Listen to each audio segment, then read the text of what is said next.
You're listening to the Good Old Boys Fantasy Football Podcast. Now here's your hosts, Kevin, Derek, and Alex. Alrighty, welcome in, ladies and gentlemen, to another episode of the Good Old Boys Fantasy Football Podcast. I am Derek, and joined as always by your co-host, Kevin. Kevin, how we doing tonight? Doing good, man. Getting to start to work into the NFL draft, so super excited about that. We got the Final Four for college basketball set. Those have been some pretty fun games. I'm happy about that. And I think I've seen more Avalanche games living in Texas than I saw for the last year living in Colorado. And go figure, like crazy contract disputes and TV programming and everything else. But nevertheless, get to keep up on the home team. So I'm doing good, man. How are you? I'm doing all right now. We the software system that we use to do this decided to play an April Fool's on us, I suppose, right? Like, we were getting ready, we hit the buttons, we did all the things, and then it sat there and went, give us a moment. Okay, we're giving you a moment. Oh, you're live. Nope, you're not. Oh my gosh, now what happens? And so it was a little bit of a scramble there, but we're now good and rolling, and hopefully technical difficulties are a thing of the past tonight. So thank you streaming platform for a brilliantly planned April Fool's joke there. That was lovely. Right. Thank you. That's right. So, but yeah, we were live for all of 15 seconds before it didn't go, and then had to kind of reboot and revive, and here we are. So, as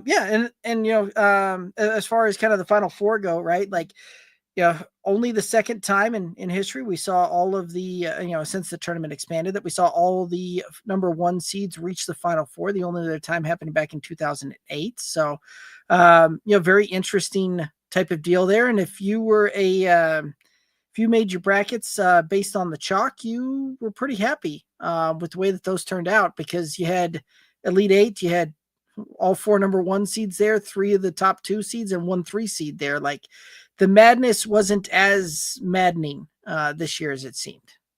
No, there was really no Cinderella to speak of. And even getting into the Sweet 16, you didn't really believe that there was a dark horse chance. This is one of those years, right? I mean, and this is the problem that basketball will face in general. It's almost the opposite of football, right? Football, all the transfers create parity. Basketball, some of the things that make March Madness great were some of these mid-majors, right? The smaller schools where these kids stuck together for 3 years and 4 years, and they learned how to win together and play ball. Well, now many, not all, many are choosing to chase the dollar. So instead of sticking with their team and building upon that camaraderie, you're having some things kind of change over. So they'll find its way. The best, and this is probably another show, so I'm not going to get too far into it, but the best thing that I've heard about how to handle this is, to fully embrace the fact that these kids are no longer student athletes. They are semi-professional players who just happen to attend classes, is make them sign a contract with a buyout. Yeah. And you treat it like an organization. Right. A 3-year contract with an option for a fourth. X amount is contractually obligated for class time or GPA or whatever that looks like.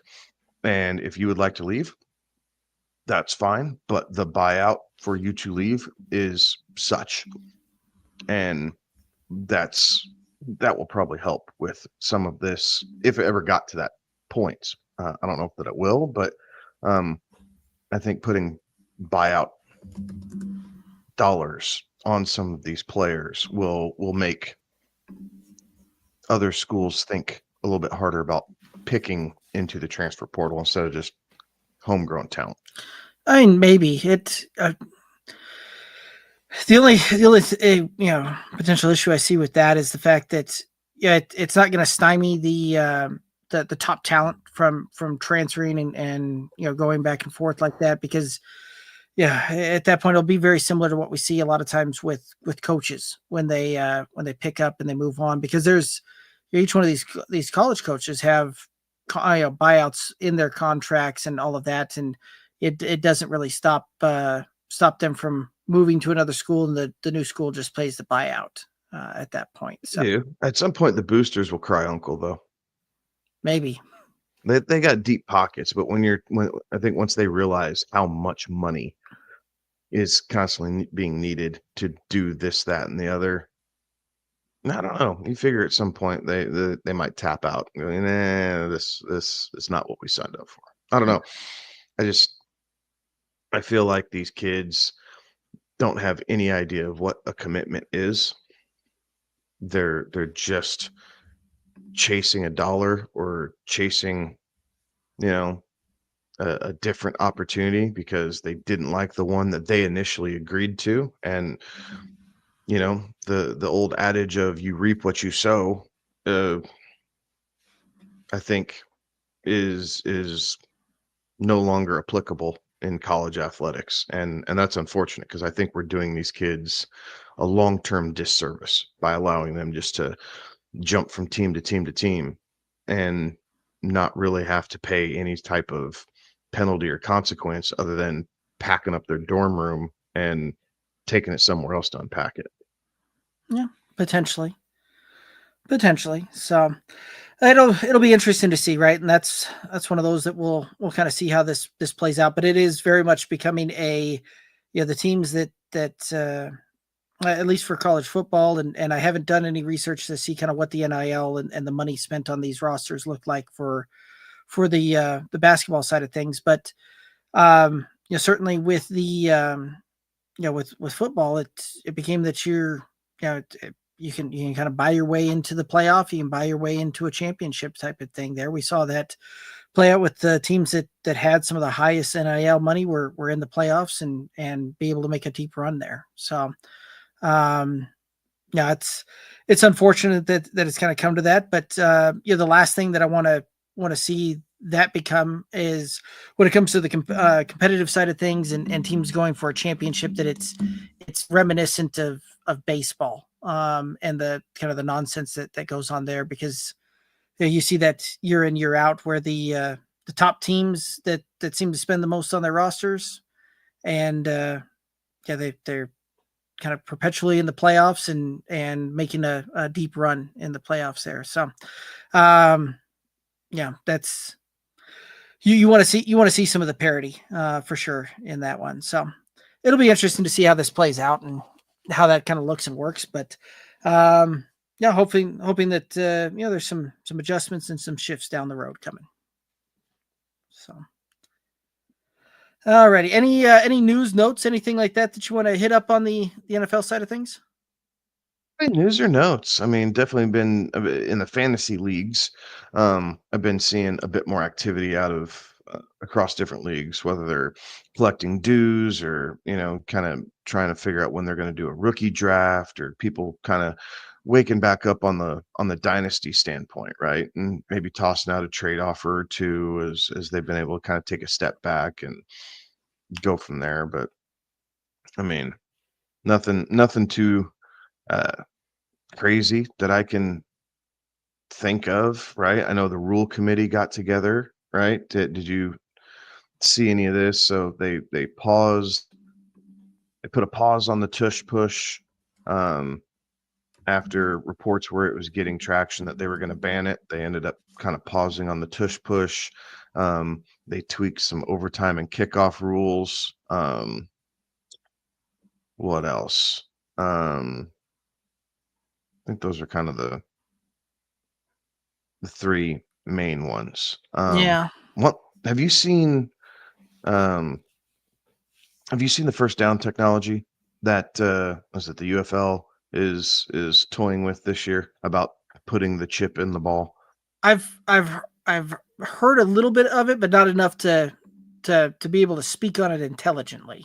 I think we're probably a couple weeks away from being able to like truly break it down and have it make sense of it. I've seen a couple little snips of how it's worked in close call scenarios, if you will. I'm interested to see what they feel like the viability of that is for the NFL. I think ultimately it's probably a good thing.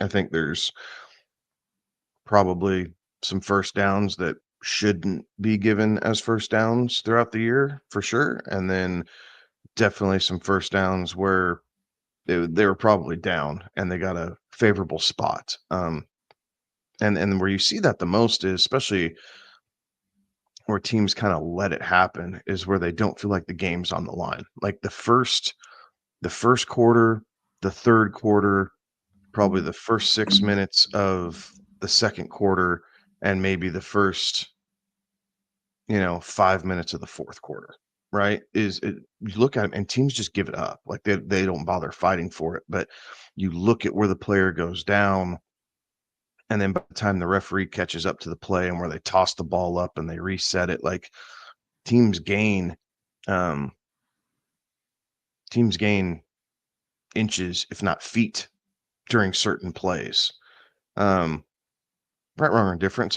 It's human error. I'm not saying anybody needs to be perfect, but I do wonder if this would eliminate some of that. Like if they get to a point where they beep down and go, no, no, no, this didn't cross the line. You need to back the football up, where they can kind of buzz in and do the auto correct on plays that are challenged. Like if they'll just buzz into the ref's ear, like, no, no, no, you gave him the first down. It's not. We need you to correct that. Like the ball is actually, 3-4 inches short of where our laser line is, if you will, and the chip didn't cross it. So you are short of that. And I don't know. And I don't know if that'd be a good thing or a bad thing. It'd kind of slow the game down, Right. which makes it clunky. But maybe inside of 2-minute situations, Yeah. maybe use it there, or goal line, fourth down, in fourth down, so goal to go, or goal to score situations, or inside the 2-minute window. Like I think that's probably where you want it most. If you were asking NFL coaches now, whether they have that much to say or whether it's just coming from the GMs and the owner, and as long as they're getting money in the pocket, they don't care about some of these ancillary plays. Who knows? But I think it's interesting technology that is surprising that we're just now talking about it in 2025. Yeah. Yeah. No, it's very interesting. I don't know that. Yeah, it's one of those that I'll certainly be keeping an eye out to, see what more additional info can see and all of that. But it'd be interesting to see how much of an impact that could make, and one way or the other. So, but, yeah. Any other thoughts here before we start dropping into our draft? No, no, we can hit up. You want to hit up Scott's Yep. All righty. here real quick, and we can see what's going on. Yeah, so Scott over on YouTube asking, do GMs pick the best player available, or do they pick based on teams' individual needs?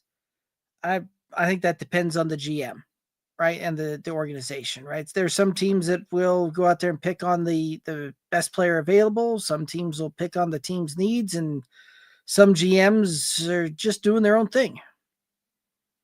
Yeah. It's splash, right? Like they might need a defensive lineman or an offensive lineman, right? Like your team might be drafted in the first round and you really need a guard. Well, guard is not a sexy position to take in the first round. Nope.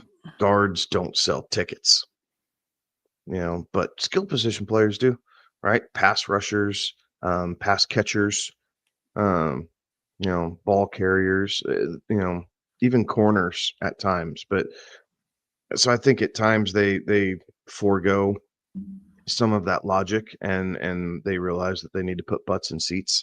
I think that you have two different scenarios, right? The Baltimore Ravens are steadfast in their analytics and always seem to smash the NFL draft.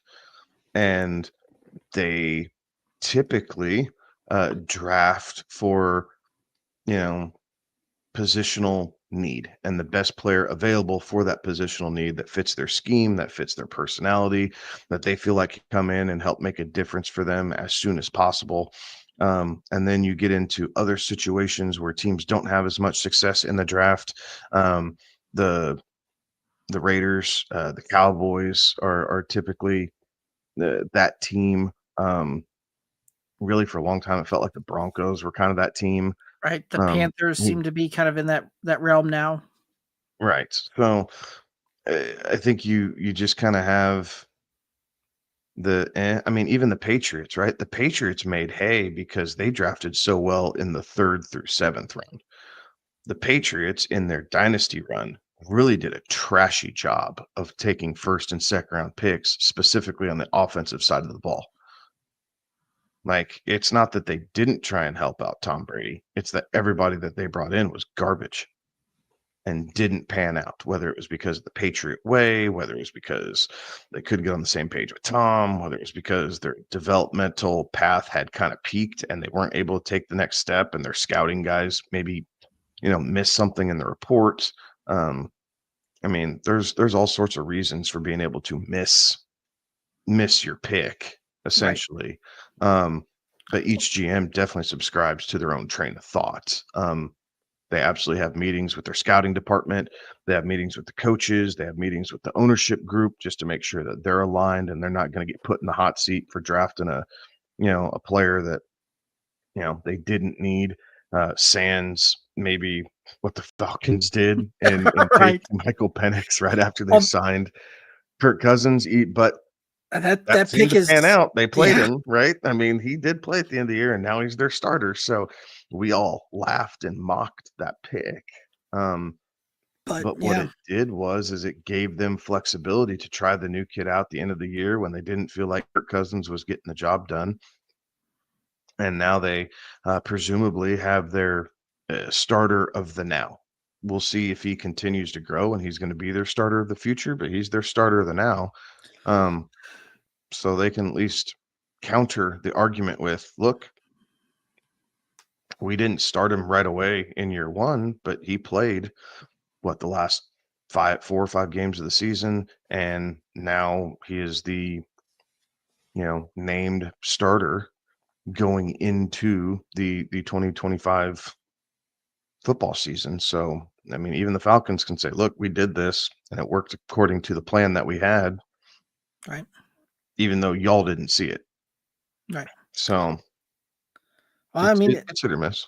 right, and you could be, you could be the Browns where you're constantly seeming to be searching for a position of need, and cannot seem to find the guy there, right? And when you do find the guy, you run him out of the town for another guy. Like, but anyway, the it is one of those that it is very very unique, and I don't know that there's a singular way that happens. It's each GM does kind of their own thing with that, and they have their own process with it, and it shows up very differently out there for sure. So Scott also saying that they need to find at least one manager for the leagues. It's hard to find good people that he says. So anyway, if anybody's looking for a dynasty league, jump in the chat there. Let Scott know. I'm sure that he'd welcome some input there. All righty. Well, any other thoughts before we start diving into the mock draft? Okay, so with this one here, we went through and did a mock draft and just did it where it's a singular. We're picking a singular pick here on that. Kevin took his process there. I went through mine, and we're going to kind of compare and contrast where we've got and what that looks like and all of that kind of good stuff. And Kevin, I don't know if you went through and you did any trades on yours. I did not. I made the picks as the team sat through this first one. As we start getting going into that, we'll start looking at some of those potential trades and what that looks like. But for right now, just made the picks as the draft order is set on that one. So with that being said, and with no further ado, let's go ahead and jump in here. And first pick on the board, we've got the Tennessee Titans, the number one overall. They've got some team needs out there with an edge rusher, QB, wide receiver, linebacker, safety. Kevin, who did you select for the Titans at number one? I have the Titans going with Cam Ward. I think, quarterback being the most important position in all of sports, really. You got to try and hit your guy, especially if it's at the top. It's no secret that this year's quarterback class is not as maybe dynamic or well thought of as last year's class or even the year before, but nevertheless, the Titans need a better option than what they have. So I have them taking Cam Ward. They're going to bring him in, see how he can pick things up, and you would think, being a four-year player in college, that he'd be able to pick things up rather quickly. He's seen a lot in his time at the collegiate level, so that should help his progression. But we'll see how that goes. But I wouldn't be surprised if he's day one starter. Yeah, very well could be. I've also got Cam Ward going with this pick here. Some reports coming out where the franchise quarterback is highly valuable. All of that. Some of those reports coming out of the camp of Tennessee, starting to talk that position there. And I think Cam Ward at this point has pretty well solidified himself as the top quarterback coming off the board in this draft class. And with Tennessee requiring that hardcore, I think that's the way that they go. Let's go ahead and head to the number 2 pick. We got Cleveland on the clock there. They're requiring a quarterback, offensive line, an edge rusher, running back, safety. Thoughts here with Cleveland? So Shedeur Sanders is getting a lot of traction at this number 2 pick now, right? Like, we thought he was going to be there, and then he was kind of falling down draft boards, kind of with how, what we were hearing coming out of the combine, that teams weren't quite in love with them. And now we're starting to see him creep up at draft boards. And I'm not going to subscribe to this. I think the Browns take Abdul Carter, the edge rusher out of Penn State. I think that fits what they need the most right away. And I do think that pairing him up with a Myles Garrett instantly gives them bookend rushers that will help keep a Justin Fields, a Lamar Jackson, and a Joe Burrow in check within that division.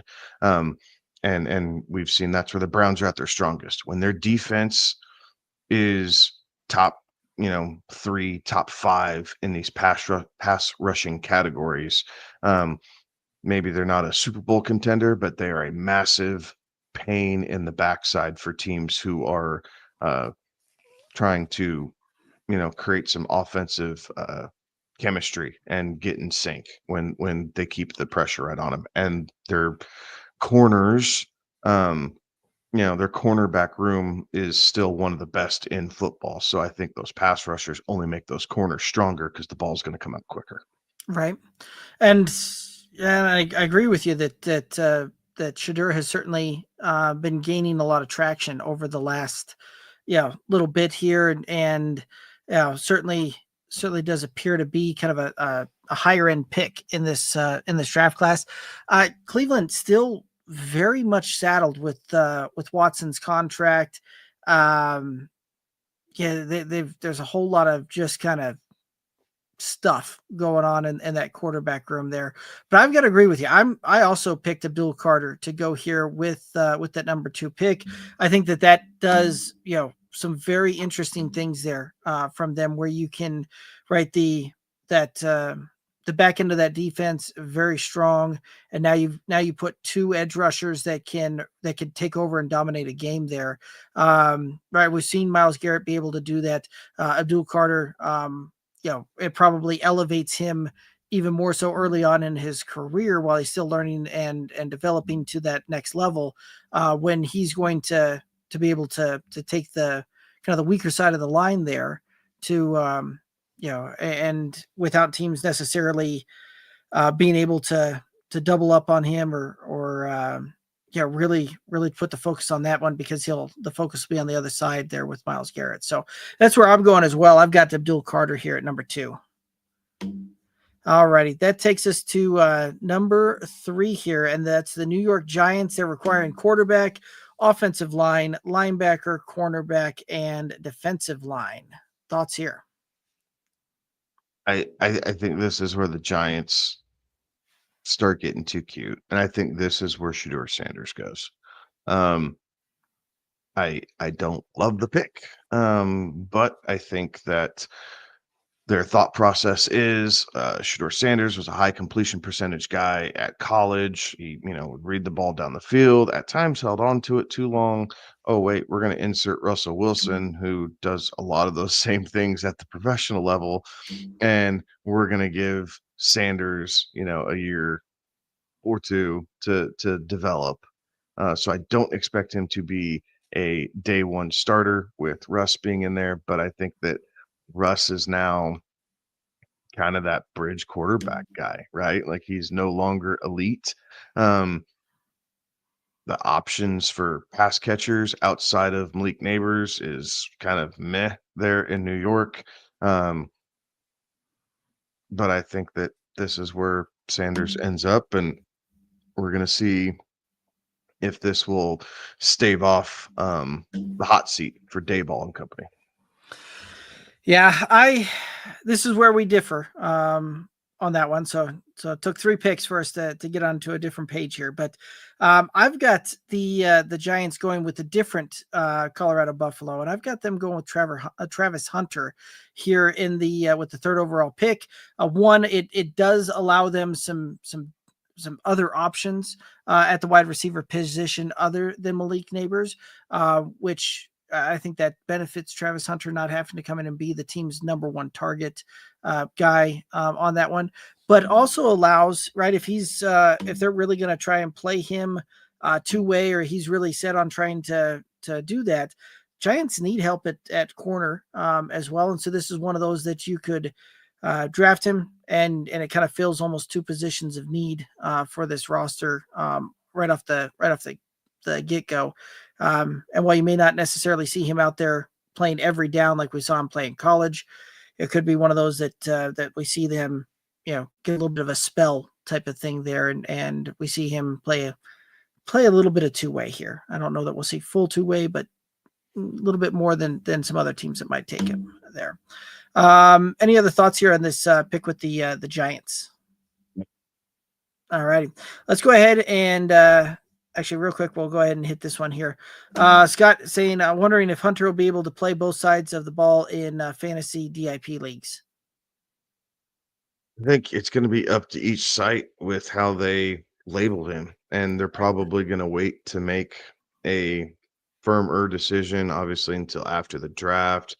These startup drafts don't really take hold until August. I know there's ways to draft before that, but when you're thinking mainstream, ESPN, Yahoo, are kind of the 2 big name brand ones. I'm interested to see what Sleeper's going to do. My fantasy league traditionally only holds 1 position, so that one will be interesting. Obviously, I have RT Sports. Have the competitive leagues like the NFFPC. I think everybody's going to do it a little differently. I wouldn't be surprised to maybe get a cheat year out of this for a lot of these, just because we don't know. So you grab him as an IDP, you stash him in that IDP spot. You get a couple, passes defensed, and then you also get 6 catches for 75 yards and a touchdown. You could definitely see some of that. So we'll know more as we get into the league setups and everything else after the draft. But I do think that you will see a lot of Travis Hunter getting drafted in dynasty rookie drafts. And I wouldn't be surprised for teams to gamble on him, especially if you have kind of a back end of the first round pick. Like if you have a really good team and you're just kind of looking for that next like home run type threat. I could see a lot of teams in the back end of the first round taking a stab at Travis Hunter for rookie drafts and seeing how that goes. But I don't know that if you're a needy team trying to rebuild, I don't know that I'd be doing it early in the first round. I think there's probably some other positional players that you'll want to get your hands on for immediate impacts to help turn your team around. Right. And Jordan saying, "Sup, good old boys." Also asking the question, is he worth rostering? Meaning Travis Hunter, if he predominantly plays DB and just gets packages on the offense for non-IDP leagues. I mean, I'm going to answer your question with a question. Was Devin Hester worth rostering or DeAndre Hall worth rostering when they were just returning kicks? And if your answer was, well, yeah, well, I'd tell you that this is probably the same vein, right? Different avenues, but the same vein. If you said no, it's too sporadic, and the risk always outweighed the reward. Excuse me, as I trip over myself. Then your answer is probably going to be no. Again, I think it's going to be up to each individual, fantasy football manager how they want to handle this. Definitely understanding the league construct and the rules of your league are going to be paramount for drafting a player like Travis Hunter. It's very much the same that you have to understand if you're going to draft a Taysom Hill late in the draft, right? Where can you stick him? And what that does. So, I think there's certain teams where you would expect him to play more offense than others. So landing spot has a massive foothold on this. Right. Derek has him going to the Giants. I tend to agree. He'll probably play a little bit more offense for the Giants to try and get them a pop outside of Malik Neighbors. Then there's some other teams that, if he slips to Jacksonville at 5, right? We don't see that happening a whole lot. But if he does slip to Jacksonville at 5, I could see him probably playing more defense in Jacksonville. So it does. Landing spot is going to be a big thing for Travis Hunter, which is another reason I despise rookie drafts before the actual NFL draft. Right. Jordan's asking, think he returns kicks too? Maybe. See, I could see him do punts. Yeah.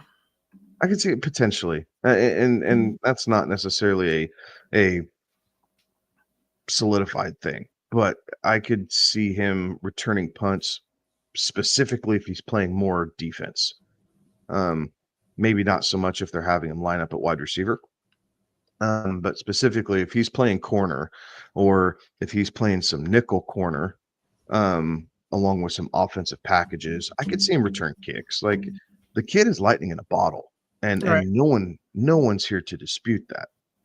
So as an NFL, team, if you're trying to think like, how can we get him touches on the ball? Well, hell, if he's going to have, 4 or 5 opportunities a game to at least field a punt, you never know what that punt's going to do, but at least field a punt, that gets him 4 or 5 touches where he could snap one off for 20, 30, 75 yards. I understand why you want to take that gamble, and the rules are set up as such that these punt and kick returners don't get injured the way that they did in yesteryear. So he's a little bit more protected back there now. Right. So awesome. Let's go ahead and head on over to the number 4 pick, and that is the New England Patriots on the clock there with positional needs at offensive line, defensive line, wide receiver, running back, tight end. Thoughts on this one? This is where I have Travis Hunter going. Okay. I can see that if he's there. Yeah. If he's, and I guess in my situation, right? In yours, he's gone. In mine, he's there. I could see the Patriots picking him up.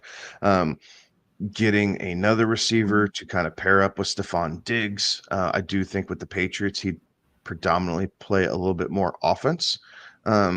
The scary thing with that is Mike Vrabel doesn't necessarily love to, chuck it around, but it does give a nice chemistry for a young Drake May and a young Travis Hunter to, grow together, and you never know what you can get there. And Vrabel's creative enough on the defensive side. I do think you'd still see him play a little bit of nickel and be able to step on the field defensively to help out the Patriots if he's showing that he can, maintain that tight man coverage at the NFL level like he did in college. All right. I like that pick. And that was one that, I can very much see them, see them going that route if he's still there. I ended up going with the offensive lineman out of Mizzou, and that is Armand Membu coming off the board here. Big body, offensive lineman here. This is one that, there's not really a ton of, offensive tackles in this draft that kind of fit that prototypical left tackle that we see out there. But this is a guy that played a lot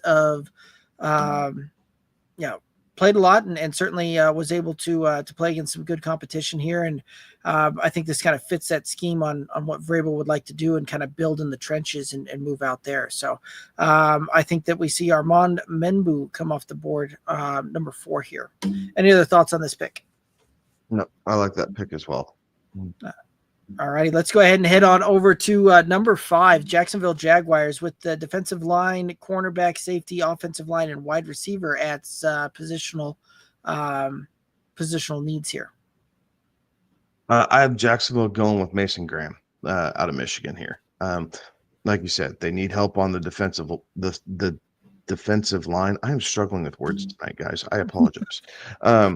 So they were really bad defensively last year, and it cost them quite a few games.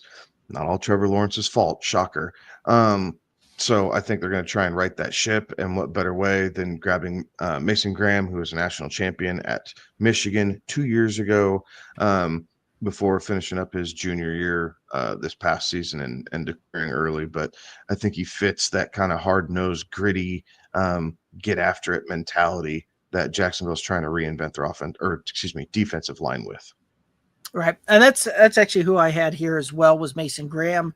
Again, right, trying to build in the trenches here a little bit, but this is a guy that can certainly kind of stack up blocks on this thing. Can kind of maneuver and all of that. Not necessarily that super big body that we see as a lot of defensive tackles when they come in at, closer to the 350 range. This is a guy closer to the 300 range on this one. But this is a guy that I think at the next levels, his game can transition well. And I do think that this is a spot where the Jaguars can again start trying to build in the trenches a little bit and really try and, make some moves to kind of right the ship, so to speak, here a little bit. Any other thoughts on this pick? No, sir. All righty, let's go ahead and head over to number 6, the Las Vegas Raiders. They've got positional needs at running back, wide receiver, cornerback, offensive line, and linebacker. So this is where I'm torn just a little bit. I think what would be best for the Raiders would be them grabbing Membu out of Missouri, who you referenced just a minute ago. But what I think they do with Pete Carroll is I think that they're going to go after Will Johnson, the cornerback out of Michigan, to kind of serve as their Richard Sherman, right? As Pete's developing his Seahawks of Las Vegas. So I'm going to lean Will Johnson, with the caveat I was really torn on Membu because they need the offensive line help badly. But I do think that Will Johnson kind of serves them as a shutdown corner.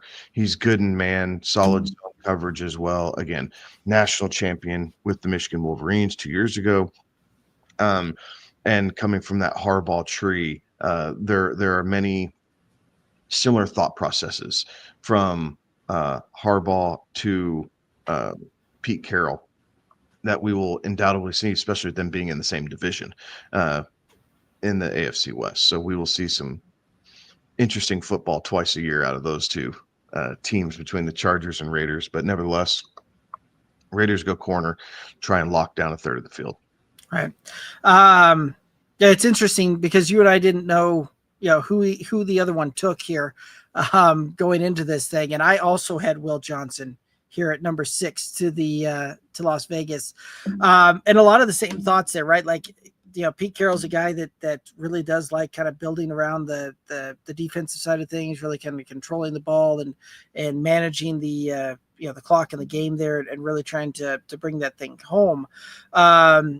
And we've certainly seen Pete go after top end cornerbacks in the past and really kind of bring those things through. And Will Johnson is a bigger body cornerback, right? Like this is a guy that kind of fits more of a profile for a wide receiver from a body standpoint at 6'2", almost 200 pounds. Like Richard Sherman. Right, exactly. You don't see that too often on a guy that can play that press coverage. Really kind of get up and reroute wide receivers coming off the ball, but does kind of fit what we've seen Pete like to do in the past, and I think that holds true here as well. So I've got Will Johnson also going to the Raiders here, cornerback out of Michigan. All righty. Any other thoughts on this one? No. Alrighty. It's funny how close you and I are for not talking about this other than like this is right what now? we're doing for the show. Yes. Alrighty. So number 7, we've got the New York Jets on the clock. They've got the requirements of offensive line, wide receiver, tight end, safety, defensive line out there. And real quick before we get there, Scott did say that he was projecting Genty to either the Raiders or the Bears. So I just wanted to throw that one out there real quick, and we'll see if either one of us have them going there. We certainly didn't have them going to the Raiders, but the Bears, who knows, could be on the clock. If Al were still with us, Genty would be a Raider. Very well could and be. There's no doubt about that. With Mark running it, he's not just grabbing the flashiest guy he can see like Mark liked to do or like Al liked to do. Mark thinks about it maybe a little bit more. Yeah, could be. Well, in my scenario, Shadur Sanders still on the board. If Al was still around, I think that would have been a slam dunk move on. All righty, back to number 7 here with the Jets, and they've got offensive line, wide receiver, tight end, safety, defensive line. What is your thought here with the Jets pick? Jets are going offensive line. Back-to-back years, they're going to go offensive line here in the first round and create kind of that bookend tackle situation for whichever revolving door quarterback they're going to get, but they're trying to right the ship. So this is where Armand Bendu, I have him going, try and create a little bit of stability and really, here's my rabbit trail. The Jets tried to address this years ago, right? When they drafted Mekhi Becton, we all thought that this was the answer to their problems. And then Becton kept getting hurt. Like he could not stay healthy. And so then they ended up trying to patch the holes that they drafted a guy to fill. So they're gonna try and go again. But they're working in the trenches. So if you're a Jets fan, at least they're going into the right spots. It's not flashy, it's not super sexy, but if you're building in the trenches, you're probably building the right way. And these guys have a higher hit rate than many of the other positions in the draft when you're getting inside the top 10 here. So, right. I also have them going with a offensive line here, but Armand was already off the board in my scenario. I've got them going with the 6'6" offensive tackle Will Campbell out of LSU at this position. As a guy that can be a powerful blocker. Certainly can block both sides when it's coming from a run blocking and a pass blocking. And I think that this is a guy that will kind of make his stamp here and be the guy that the Jets end up taking with number 7. Any other thoughts on this one? No. All righty. Let's go ahead and move on over number 8. We've got the Carolina Panthers. They've got the edge, the safety, cornerback, wide receiver, and defensive line, all positions of needs here. Thoughts on this pick? I have the Panthers going with Michael Williams, the defensive end out of Georgia. I think you could make an argument for offensive side of the ball with Dave Canales being the new head coach there and wanting to try and implement his system. But I think that the way this thing is shaken out, I think he's going to be able to get his guy here in the second round. So for now, you're going to get after the opposing team's quarterback here. So Michael Williams out of Georgia can play the run and the pass as well. So is be able to be a good 3-down defensive lineman for you to help get the ball back into your young quarterback's hands. Okay, I like it. Certainly a position of need that they've got there, right, with the edge rusher. I went in a very different spot here. Again, thinking that this is one where we're seeing Bryce Young go into his third year, and that seemingly kind of seems to be the make it or break it year for young quarterbacks with their teams and what that looks like here. There is and I think that they're going to go out and they're going to get a wide receiver to try and bring in and give him some, kind of a true target down the field. And so I think they're going to go with Tet McMillan, the wide receiver out of Arizona on this one. Any other thoughts on this pick? No, I think that makes sense, right? Like, I mean, I think it's one position or the other. Like, they're either going to grab the best defensive lineman they can get their hands on, or the best wide receiver, arguably the best wide receiver in the draft. So for the Panthers in either scenario, this is kind of best case, right? You get to pick your poison, if you will. You get to pick your ride or die guy here in the first round and see how you're able to play off of that. So I like both the picks for different reasons. And I think they're both extremely plausible. Yeah. All righty. I like it. Let's go ahead and head on over to number 9. That would be the New Orleans Saints here with positions of need at cornerback, offensive line, wide receiver, defensive line, and quarterback. Thoughts on this one? I have the Saints going with another Georgia guy. They're Jalen Walker, a guy who can step in, help out that defense, whether it's plugging up holes, getting after the quarterback, being a good edge rusher himself. But the Saints had plenty of issues on defense last year, and so this is a situation where I think they're gonna try and plug some holes here and hope that Derek Carr can just kind of keep the ship afloat for one more year. Right. Yeah, that very well could be. And I do like that pick there. I went in a different direction as well with this one. So, we've the new head coach, very offensive minded here. This team is one in which, has a lot of salary cap issues, has a lot of issues on that going forward. And one of the ways that they would be able to start moving forward past that, because Derek Carr is coming up towards the end of that extension there.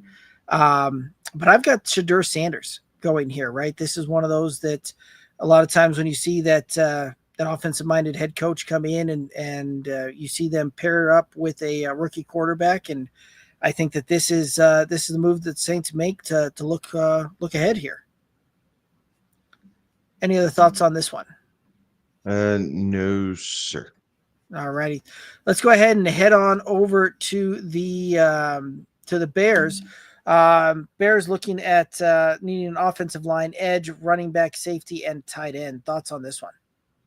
I have the Bears going with Will Camp here, filling that need offensive line. You got your quarterback, you got your top receiver last year in the draft with not Roma Dunze. Yes. Adunze. Sorry. So I think now you're protecting your assets, right? You're doubling down, you're protecting your assets. Again, offensive-minded head coach. So this would make sense. He doesn't need a splashy toy. I'm sorry, Scott. They're not going to go with Ashton. They're going to keep the running back room as is. I think they're going to fill in later in the draft with that, honestly. But I'm going to take their guy here, help protect their young quarterback, and see what they can get in this second year of Caleb Williams. Yeah. I've got them going on the other side of the ball, but on the in the trenches as well. I've got them taking more of an edge rusher guy here, but this is a guy that can also play a little bit of linebacker, pretty quick, pretty speedy. It is Jalen Walker out of Georgia going here. Any thoughts on this one? No, sir. All righty. Let's go ahead and head on over to number 11, and that would be the San Francisco 49ers. They've got some requirements at defensive line, edge, offensive line, running back, and cornerback. Thoughts on this one? I think the Niners are going to go with Kelvin Banks out of Texas here to plug up some offensive line spots. He can play right tackle or swing into guard, so he could be a little versatile for him, help them out with trying to revamp and protect their quarterback and their assets there in San Francisco. It's so weird to see them drafting so high. We've just been so accustomed to them either trading the pick or being at the back end that they might trade down depending on what's left on the board, what they feel like they can get. I wouldn't be surprised if the Niners did that to accrue some capital, but nevertheless, for this exercise, I have them going offensive line and getting a guy that can play multiple positions along the offensive line to see where he can help out and fit best right away. I like that one. So, yeah, they've also got some needs on the defensive line and the edge side of things, and so that's where I'm looking at for the Niners here as well. Which, they traditionally tend to build in the trenches first and kind of go out from there. And so, with them having some needs on both the offensive line and defensive line side of things, I ended up going with a rusher out of Georgia, and I've got Mikael Williams going to the Niners here. Any other thoughts on this one? No, I like that. I like All that. right. That can help them out a bunch. Yeah. All righty. Let's go ahead and head on over to the number 12, the Cowboys. Dallas is on the clock with 12. They've got the requirements at wide receiver, running back, cornerback, linebacker, and defensive line. Thoughts on this one? Ashton, because the Cowboys can't help themselves. And I don't know. I mean, we can get into it, right? We saw what a disaster it was last year. Rico Dowdle could not hold down the fort by himself. They played a bunch of different guys. Obviously, injuries on the offensive and defensive side of the ball kind of just crippled that Cowboys team from the get-go. Bad play calling. I mean, you name an issue, and the Dallas Cowboys had it last year. Ashton Jeanty should provide a bit more stability at that running back position than what they got out of Rico last year. Definitely has enough spring in his step to be able to bust one. My biggest worry about him is his frame. Like, I am worried about him running in between the tackles a little bit, but I think the Cowboys are going to say, we'll figure that out as we need to. They would much rather kind of spread the ball out and get out wide anyway than run it up the middle. So that fits Ashton's game in the pros slightly more than not. Fair enough. And I do think that there's a I made a pick on this one that wasn't Ashton Jeanty, who's still available on my board as well. But I went with another guy that could be a splashy guy on the offensive side of the ball. He's a guy from Texas. And we played at Texas this last year. Was a guy that had a lot of hype going into the combine, that he was going to break a combine record for the 40-yard dash. Still ran very quick, but did not break that. I've got them going with Matthew Golden, wide receiver out of Texas here. Makes a lot of sense. Be a nice deep threat to go along with CeeDee Lamb. Give Dak another a true secondary wide receiving option. right? So I like that as well. Especially with all of the seemingly all of their wide receivers having been shipped out and going elsewhere in free agency. So, alrighty, that moves us over into number 13, the Dolphins here. Miami on the clock. They've got offensive line, defensive line, safety, cornerback, tight end help needed. Thoughts here? Um,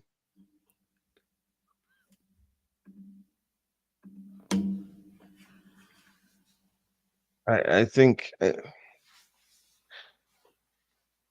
don't know what I think about the Dolphins. I'm very Yeah, torn on them. this was What? a tough one for me. Yeah. I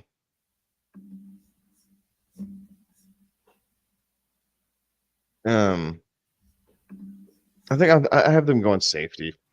Nick Emanwari, the safety out of South Carolina, I think is someone that they can bring in, plug and play right away, to play that safety position and help get them some reprieve there on the back end. He did a really good job there for the Gamecocks. In most formats, he can stick his nose into the box if needed, but seemed to be a little bit more comfortable hanging out as more of that free safety than the strong safety type. But he puts on just a slight bit more weight, and I think you could see him be more willing to stick his nose up and get down into the box. And ultimately, that versatility is what the Dolphins need. So I wouldn't be surprised to say, or to see him come in like, okay, you need to put on, we're going to have you put on, 7 pounds of pure muscle, change your frame slightly, and work on a little bit of form tackling. And okay, now we're going to switch you into strong safety, and you're going to help stop the gaps, coming out of there at the box, so that way teams can't run on us.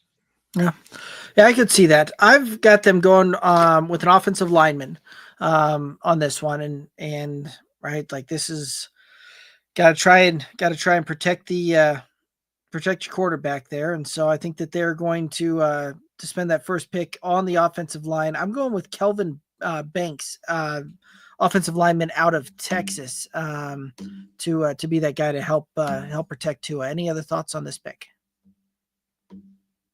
No, sir. That makes sense. I like that one too. All righty, let's go ahead and head over to Indianapolis. The Colts on the clock. They've got needs at tight end, offensive line, linebacker, edge, and running back. Thoughts on this one? I think the Colts are going to grab Tyler Warren here. They're going to get their tight end. They're going to try and stop that gap, instead of the revolving door. I think last year, we counted 7 tight ends on their roster going into the preseason. They're going to get some stability there. They're going to let Mo Alley Cox be more of the inline guy. They'll find some other places, but Tyler Warren can play inline, can also step out and catch the ball. George Kittle-esque, right? I'm not going to say he's an all-pro like George Kittle is, but there's a lot of Tyler Warren's game that is similar-ish to how George Kittle plays. And I think ultimately if he's, close to that, the Colts will feel like they hit a home run here.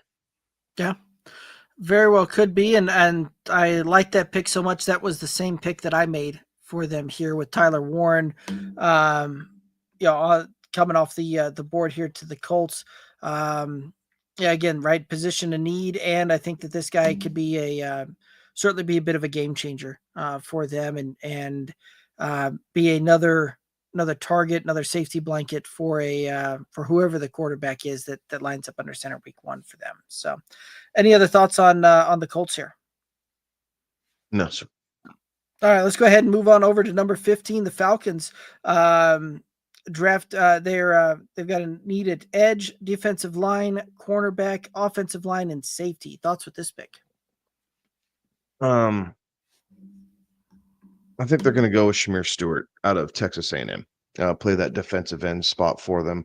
Guy who could get after the quarterback there at A&M, being able to help stop the runs as they're breaking to the outside as well. So is able to help them pretty instantly. I don't know if he's going to be 3 down right away, but I do think that he's going to get into a lot of pass rushing situations very quickly in his career as he's able to kind of get off the ball quickly and see if he can make a name for himself. Okay. Yeah, I like the thought process there, and certainly the edge is a big need for them. I went with a little different route. I ended up going with James Pierce, the edge rusher out of Tennessee, on this one. But I had both of those guys pretty close back to back when I was kind of breaking them down and going through that. But I gave Pierce the slight edge on this one here. Any other thoughts at pick 15? No, sir. All right, let's go ahead and head over to number 16. The Cardinals. Arizona is on the clock here. Offensive line, wide receiver, edge, defensive line, and quarterback. All positions of need for the Cardinals. Thoughts on this one?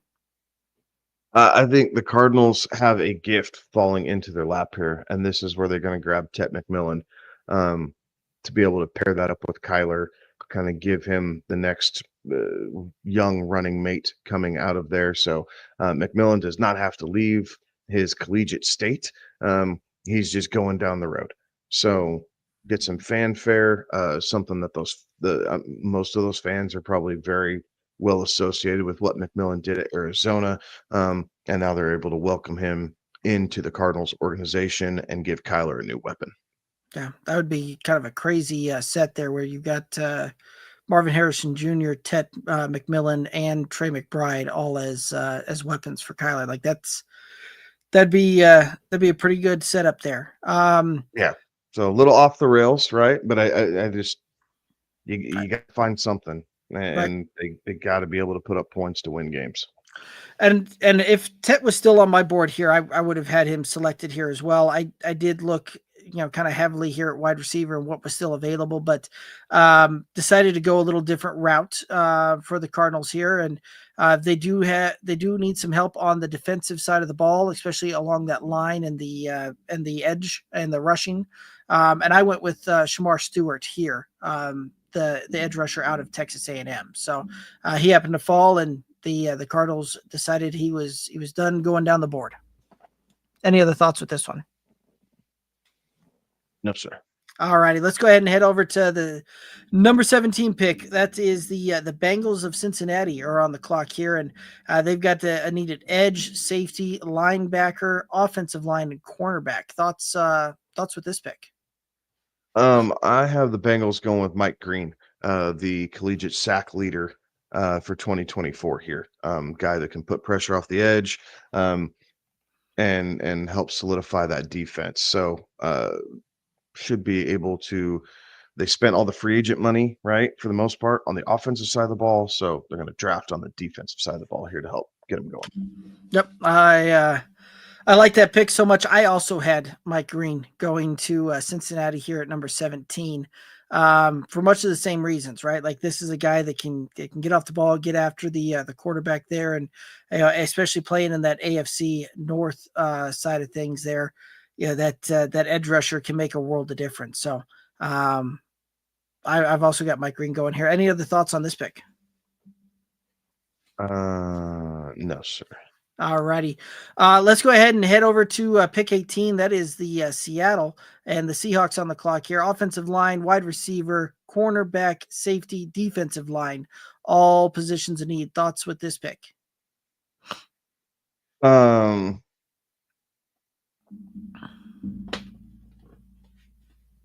Defensive line. I have the Kenneth Grant. That's who I have. The defensive tackle out of Michigan, or excuse me, defensive end out of Michigan. Kind of plug and play for them right there as they need that help. Again, filling up with the Seahawks. They're gonna have plenty of reasons to try and get their new quarterback the ball. Obviously DK's out of town, Lockett's out of town, so you could make a push for wide receiver here.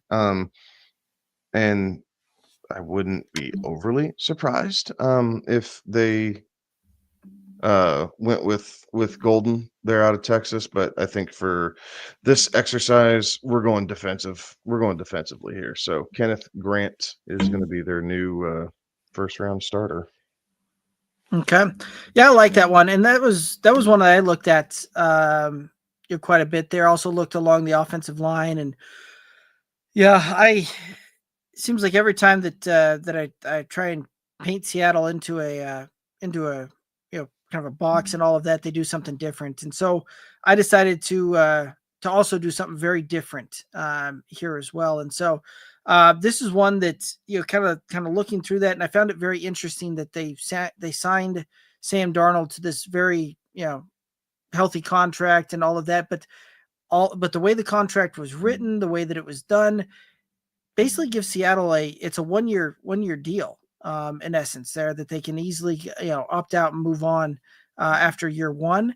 And so I think that they're looking for Sam Darnold to be a bit of a bridge quarterback here, and they're going to go out and they're going to draft a quarterback here in the first round. And I've got Jackson Dart being that guy that they're gonna go out and pick up here at number 18. Any other thoughts with this pick? No, but I like it. All righty. Let's go ahead and head on over to number 19. That would be the Tampa Bay Buccaneers on the clock, requiring linebacker, cornerback, edge, safety, offensive line. Thoughts with this pick? I have Tampa Bay going with Jahad Campbell, the linebacker out of Alabama. They are desperately needing to kind of figure out who the next guy is there at that linebacker position.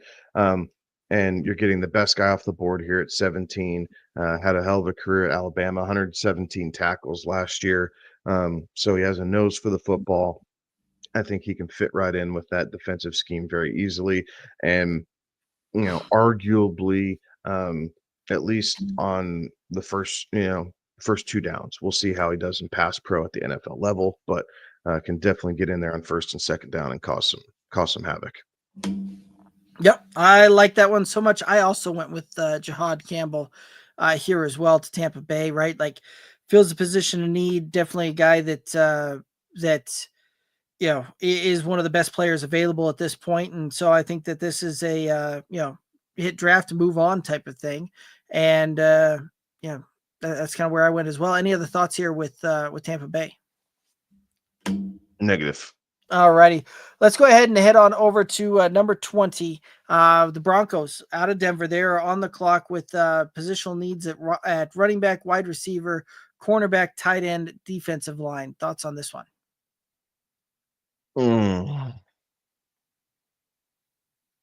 So I'm a little torn here, and I don't want to be. My heart hopes they go with Matthew Golden, right? Pair him up with Cortland Sutton. You have Marvin Mims running out of the slot, and can get some extra speed on the field to help out Bo Nix. And so I think that's where I'm going to go for this purpose. But my guess is that'll change as we do a couple more of these. But Sean Payton wins this round. At the very beginning, we thought the Broncos were going to go tight end. Obviously, with the Evan Ingram signing, that kind of backed off of that a little bit. If Ty Warren would have still been on the board, I could see the Broncos doing that. But I don't think that they're going to need to go there. And I don't think Colston Loveland is going to be the guy that Sean Payton's going to pound the table for. But a big-time receiver coming out of the SEC who can help stretch the field and take some pressure away from Cortland Sutton, I think that could do some damage. Fair enough. I went with a pick that, quite frankly, I think will likely happen because I'm not a fan of the Broncos going in this direction. And it seems like every time it seems like I'm like, if there's one guy I don't want them taking in the first round, that seems to be the guy they go with. But so that being said, without any further ado, I've got them going running back here and going with Ashton Jeanty, who, can also kind of fit Peyton's scheme there. And, they did sign Evan Ingram seemingly to be the joker in that offense, but Jeanty could potentially also be a bit of a joker in that offense as well. So if he's there, I think that's where the Broncos will go. Any other thoughts on this pick? No. All righty. No. The good thing about Genty in the Broncos offense is Genty is a better prospect coming out than Alvin Kamara was, and their skill sets are eerily similar. Right. Like So, Genty can catch the ball just as well. Now, Bo Nix is not Drew Brees, right? So Genty's not going to be getting 80 catches a season or anything like that. However, you could take some of that playbook that worked, and now you have Evan Ingram as Jimmy Graham. You have Cortland Sutton as kind of that Joe Horn type role, and or Michael Thomas, that X role, and now you have Genty, that would be the Alvin Kamara type. Like, you could see the path for this and how Sean Payton could look at this and go, I have to have it. Like, right. this seems all too familiar for me. I have to have it because we won a Super Bowl with this. We'll see how it goes. Yeah. So, and seemingly every year we get there, and I'm like, that's the way they go. So, yep, that's how I've got that one. On to pick 21. That's the Steelers out of Pittsburgh. There, they're requiring quarterback, running back, defensive line, wide receiver, offensive line. Thoughts on this one? Omron Hampton, the running back out of North Carolina. Okay. I like that one. I really thought for quite a while about that pick and what that would look like, and yeah, real way. I ended up going a little bit different route. Yeah, this is a deal that yeah, they've got some older players for sure starting to kind of work their way through there, and this is one in which yeah, there's a defensive lineman still on the board that I think could, yeah, certainly do some big things for them, and ultimately could kind of fill in beside Cam Hayward and potentially down the road be the replacement for Cam Hayward as Cam's getting a little longer in the tooth there. But I'm going with the defensive tackle out of Oregon, Derek Harmon. I could like that. Yeah. Any other thoughts with this pick? No, I could see them doing that. That's a very Steelers thing to do. Right. That was kind of my thought there as well. All right, let's go ahead and head over to number 22, the Los Angeles Chargers on the clock. Tight end, wide receiver, D-line, running back, edge rusher, all positions in need. I think Colston Loveland is heading to the Chargers here to fill that tight end spot for them. I don't think that they want to mess around with that anymore. It gives Justin Herbert another weapon, gives a guy who is very capable of blocking coming out of Michigan. He spent a lot of his time in line, and there's some familiarity there with the Michigan guy. And I don't know if the old ball coach can turn down one of his guys if he's going to fall to him this late in the draft at a position of need. Like, it just kind of checks all the boxes for Harbaugh. Right.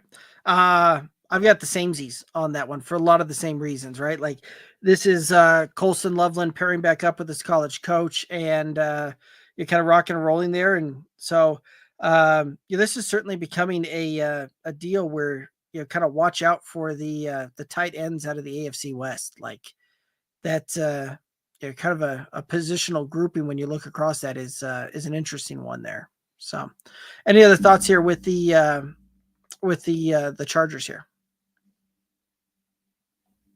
No, sir. All right, let's go ahead and head on over to number 23, the Packers out of Green Bay on the clock here. We've got positional needs at cornerback, wide receiver, edge, defensive line, and offensive line. Thoughts on this one? I have the Packers going with the cornerback out of Texas, Jahdae Barron. With Jair Alexander being injured and coming up into a contract year, they need to be able to have some insurance policy in place. So I have them drafting corner here in the first round, give him a year to develop. Maybe he's a standout. Who knows, right? But be able to get him in, get him under contract, in with the team culture, and that way you have the future number one cornerback of your team on the roster if Alexander doesn't stay with the Packers. Okay. I like that one. It was one that I kind of looked at here as well. I ended up going on the defensive side of the ball as well. I looked more at defensive line, and I took the Kenneth Grant defensive tackle out of Michigan with this pick, and yeah, it kind of seems to fit what I think the Packers will do here. Any other thoughts here with pick number 23? Nope. All righty. Let's go ahead and head on over to number 24. The Vikings, Minnesota is on the clock here. Cornerback, offensive line, safety, linebacker, defensive line. Thoughts with this one?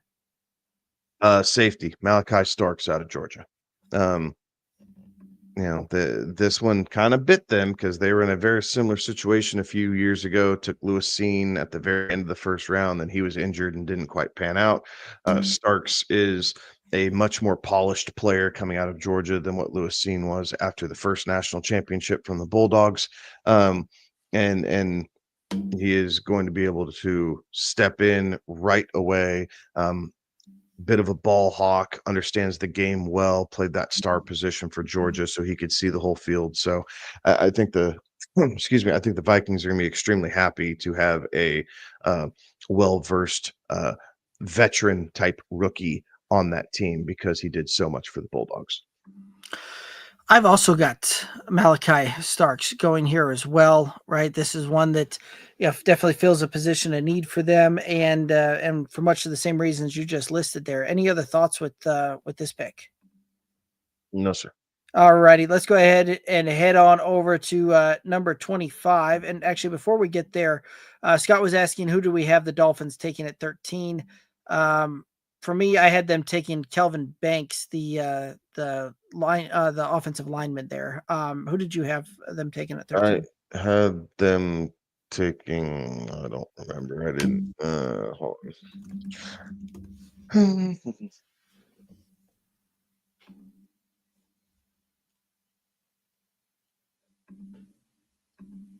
So I had him taking a safety. Now I can't remember where he is. Wasn't that Nick Imawari out of South Carolina? Okay. Yes. All righty. So Scott, there you go. It was Nick Imawari out of safety out of South Carolina for the Dolphins. Who Kevin had them taken. I had them taking Kelvin Banks, offensive lineman out of Texas there. All righty. Let's go ahead and head back on over to the number Texans. Number 25, Houston Texans. They've got needs of offensive line, wide receiver, defensive line, safety, and cornerback. Thoughts on this one? I have the Texans going offensive line here. I have them going with Josh Simmons out of Ohio State. Again, some familiarity with program, position of need, big 6'5" tackle who can step right in and help protect CJ Stroud and see if he can get past the sophomore slump that we saw this past season. Right. Yeah, this is one that I really thought long and hard about pairing up a different Ohio State Buckeye with CJ Stroud that there would be some familiarity with.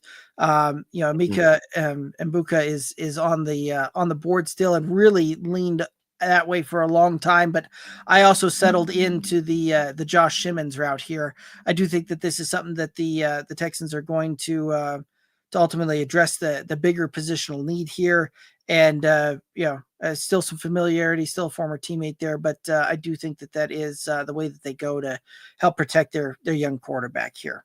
Any other thoughts with this pick? No. All right, let's go ahead and head over to number 26. The Los Angeles Rams requiring linebacker, cornerback, offensive line, tight end, and wide receiver. I have them going Mika Mbuku. Did I say that right? I didn't say that right. I'm sorry. I butchered his name. Yeah, but Mbuka. Mika Mbuka. That's sorry. That's for the Rams. Obviously, we got Puka kind of as the number one, the heir apparent, but this Rams offense is best when they have two wide receivers. And Mbuka steps in, having tons of big play ability that we saw at Ohio State.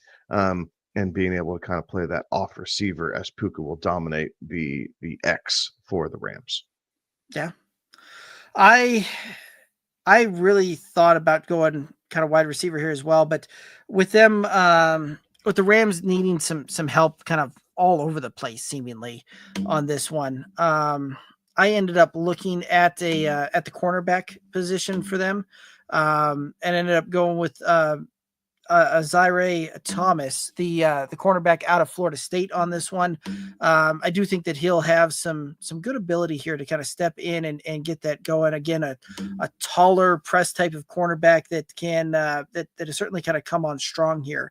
With a good performance over at the Senior Bowl. So I do think that he kind of fits in well and can do some good things here for the Rams with this pick. Any other thoughts on this one? No, sir. All righty. This is an interesting one there. K Calhoun over on YouTube. Who would win if you two fellas had a cage match, and who was the better athlete in their day? I'm just going to give it to you. I know that if that cage match was a thing, you would have got me on that one for sure. I think athletically, it just kind of depends on what we're doing. Like, Yeah. You're the better basketball player, Right. right? You're a better golfer. You played that, Yep. through college basically. But I don't know. I was more, I played baseball, I played soccer, played some football. Like, I mean, Yeah. I don't know.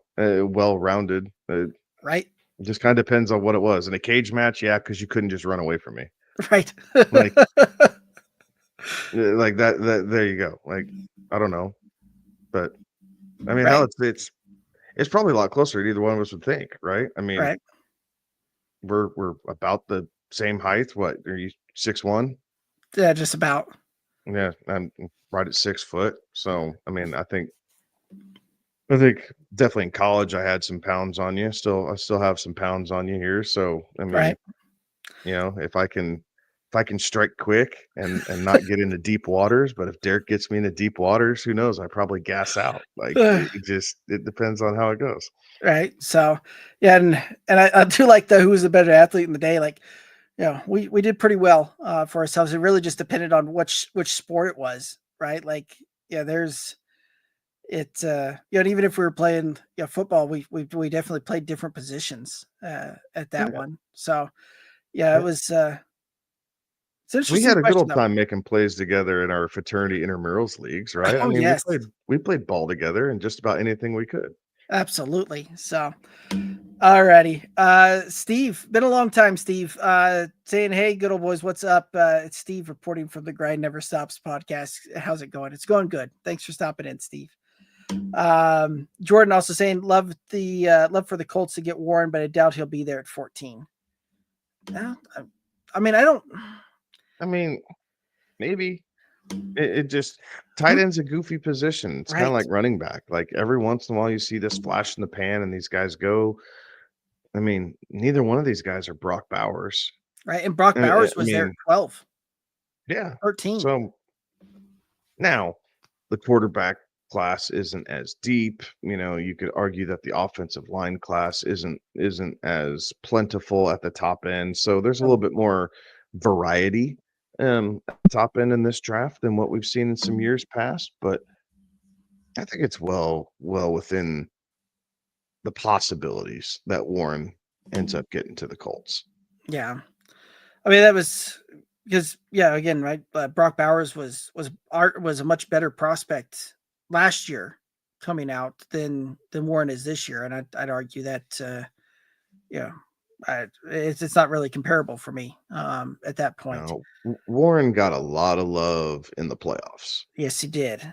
A lot of love in the playoffs. Now, well deserved. Right. The guy played amazingly well, right? He's a scrappy, hard-nosed guy who will do anything that he needs to do for his team. Like, there's a lot of like about this guy as a football prospect, as a teammate prospect, as a organizational cornerstone for doing things the right way. But he's not the star that Kyle Pitts was coming out of Florida. Not saying he's going to be Kyle Pitts or that Brock Bowers was coming out of Georgia, where we knew since Bauer's freshman season at Georgia that he had the goods, Right. and that he was going to be a first-round pick. If he could have come out when he was 19 years old, he still would have been a first-round pick. So you just don't see that all too often. No, you really don't. And then Jordan saying that Warren's like a utility back, though. Line him up anywhere. Yeah, to an extent, he's not going out wide on anybody. Like No. they'll formationally they'll stick him out there just to see where the linebacker tracks or the zone man coverage type thing. But I mean, yeah, you could stick him at H-back though. You could stick him in goal line carries and do some different things. It's like an H-back, fullback type thing. He's kind of a I don't know. He's kind of a Kyle Juszczyk meets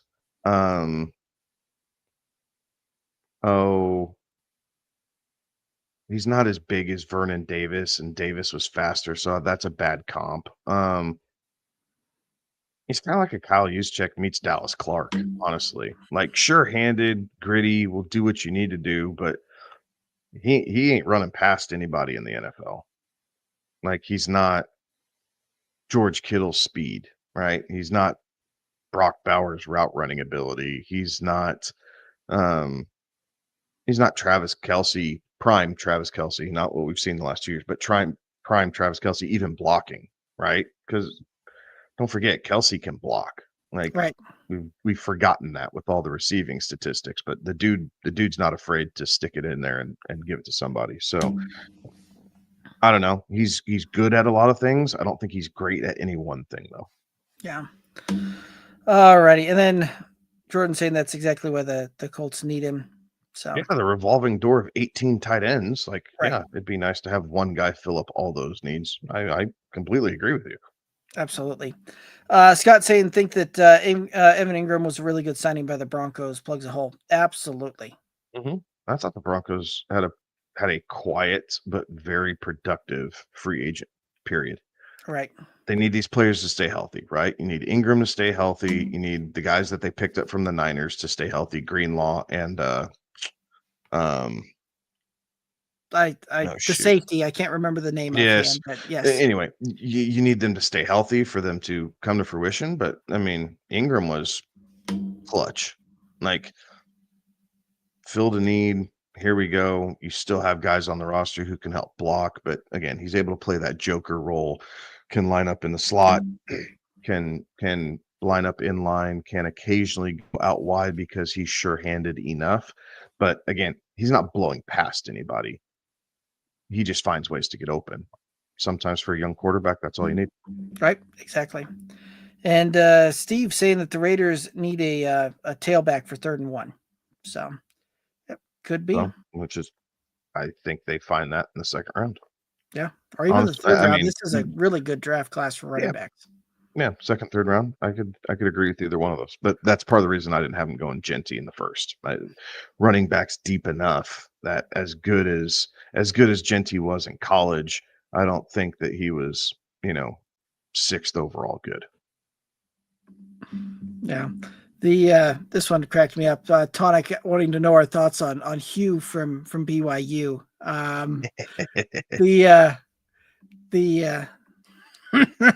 Well, I haven't heard of that prospect in this draft class, but if you hear anything on that, Tonic, let us know. Alrighty. So I always love the ones where they try and sneak those in on me. It's right, funny. Exactly. I'm like, oh, I heard he plays tight end. Yep. Alrighty. Baltimore is on the clock with pick 27. They need some help at offensive line, cornerback, safety, defensive line, and edge. Thoughts on this one? I have the Ravens going with Walter Nolan out of Ole Miss here. Going the defensive side of the ball, trying to make sure you're staying after,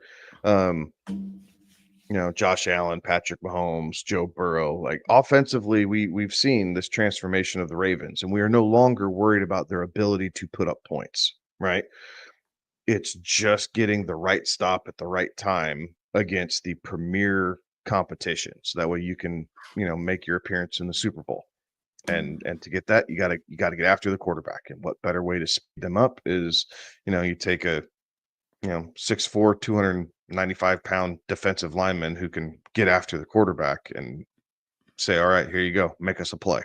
Right. Well, So I think he'll fit right in. Yeah, and not only can he get after the quarterback, he also is a really good run stopper as well, and can plug up the holes on that defensive line and really make things tough to get a run game going there. But that's also who I had going with this pick as well, as Walter Nolan, the defensive tackle out of Ole Miss there as well. So it is interesting. You and I having not talked about this at really other than, hey, we're going to do a mock draft tonight and come ready with your first round picks, how much carryover there's been across the board there. Right. So Absolutely. yeah, interesting to see there. All right. Let's go ahead and head over to number 28. The Lions out of Detroit are on the clock. They've requiring some edge rushers, offensive line, safety, defensive line, and wide receiver help. Thoughts on this one?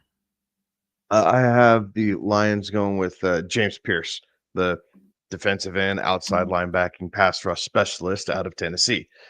Try and plug up a couple of those needs in one, right? Can play the 3-4, can play the 4-3, but nevertheless, he can get pressure on the quarterback, and that will help the Lions fill one, if not a couple different holes. All right.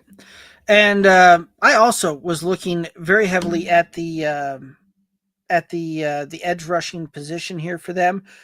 James Pierce was already off the board for me, but I ended up going with Donovan, and I'm going to butcher this one, but Eziziraku, the edge out of Boston College. This is a guy that's maybe a little bit on the undersized side of things for an edge, but this is one of those that we could see them ultimately kind of build him up a little bit there. And this is a guy that I think could pair very well opposite of Aiden Hutchinson, and I can really take a Lions pass rush to another level there. So that's who I've got them going here. Any other thoughts on this one? Negative. All righty. Let's go ahead and head on over to pick 29, and that is the Washington Commanders. They're on the clock with requiring edge, cornerback, wide receiver, safety, offensive line. Thoughts on this one?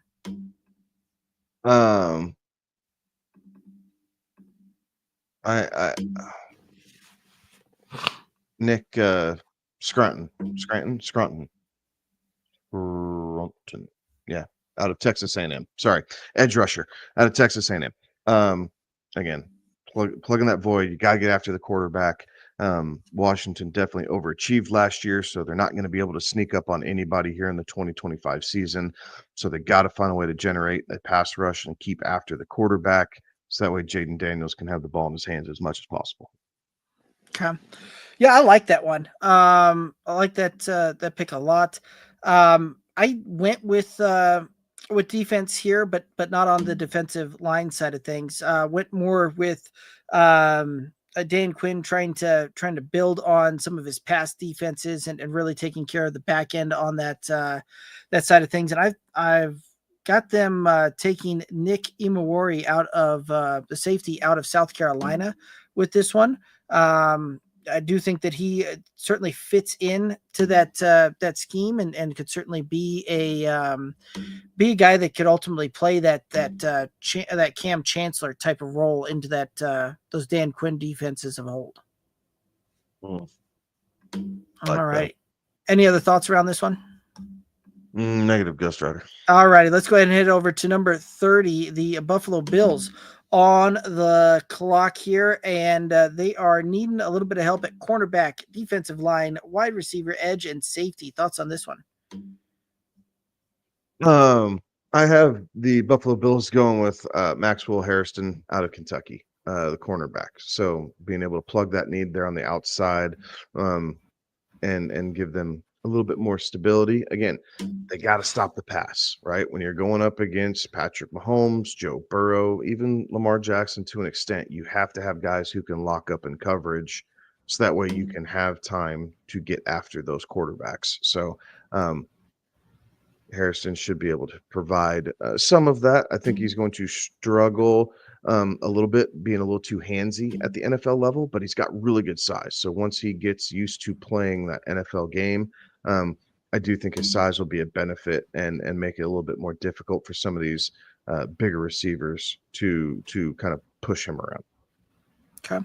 Yeah, I like that one. And I had when I did this one, I had Maxwell Harrison actually slotted into this pick, and then realized that there was a corner that I've got rated a little higher still out there. And so Jadahe Barron, cornerback out of Texas, was still on the board for me, and that's where the Buffalo Bills are going with this pick.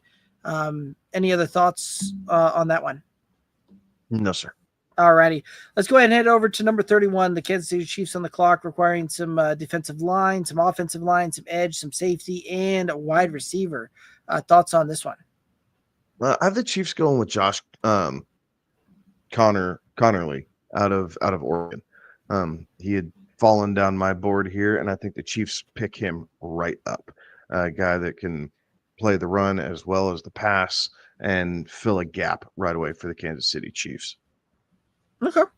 Yeah, I can see that one, and I kind of like that pick. I went with the offensive line side of things, and right, like, one of those that we talk all the time that we talk that the offensive line is not an overly sexy pick there. Certainly not when you start looking on interior linemen, but that's where I went with this one, and went with Tyler Booker, the guard out of Alabama with this one.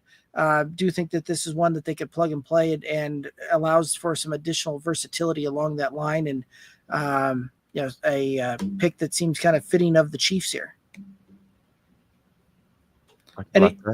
All righty, let's go ahead and head on over to number 32. That would be the Philadelphia Eagles on the clock, requiring some help at a safety, defensive line, cornerback, edge, and offensive line.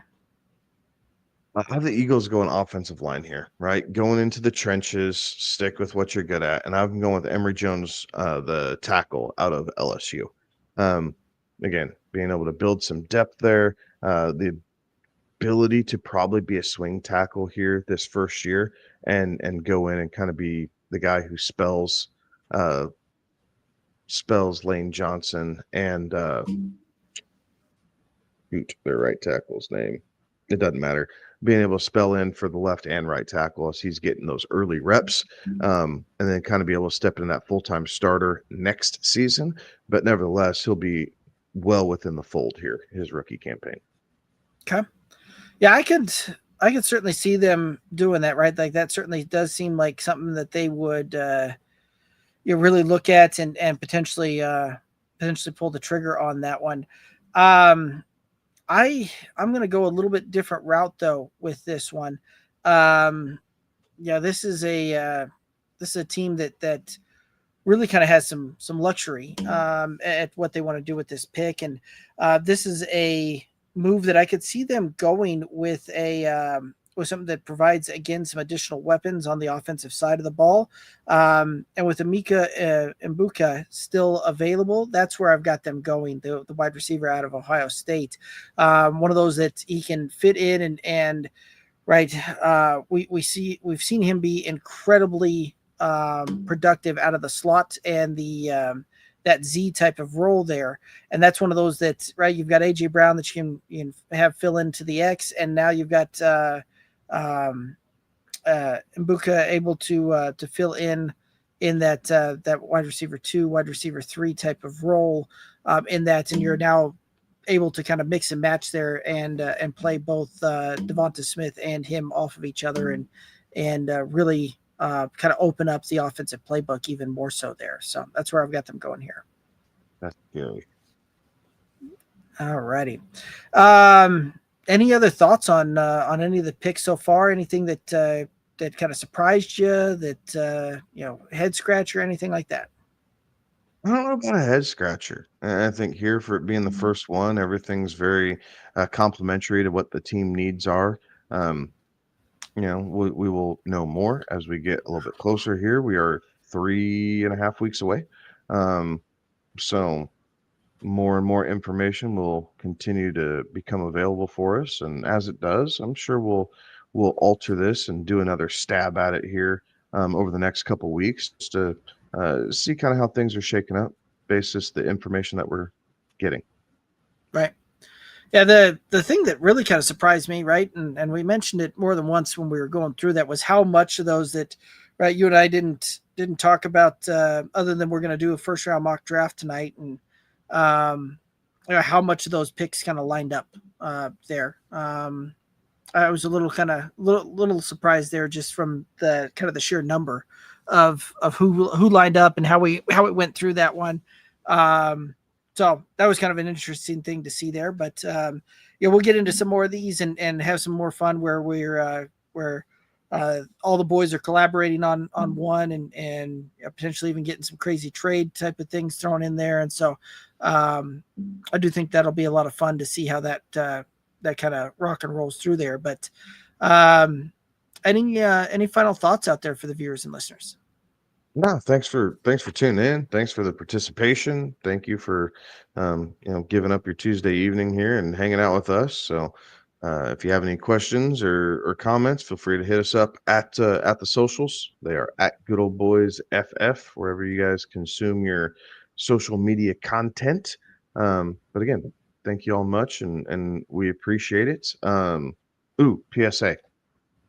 On Thursday, April 24th, Derek and I will be doing a live stream of first round coverage for the NFL draft. So feel free to stop by, jump in, hear all the scuttlebutt. I think Alex may or may not be in and out. We're unsure of his work schedule here at the moment, but the plan is you get at least 2 out of the 3 of us. So we'll be here going down first round breakdown, live reactions, fantasy implications or potential fantasy implications of what those might need. So mark your calendars to come enjoy the first round of the NFL draft with us. Absolutely. So yeah, and we'll we've got that one going, and then we've got some more mocks leading up to that point as well over the next couple of weeks. So appreciate everybody tuning in and joining in. Always a lot of fun getting to interact with everybody. But that is going to do it for us tonight. Like Kevin said, you can find us on all the socials: Twitter, Instagram, Facebook, TikTok at Good Old Boys FF. And head over to the YouTube channel. Click that like, subscribe button. Really helps us out there. And that's going to do it for us. He's Kevin. I'm Derek. Have a good one. Be safe. Toodaloos.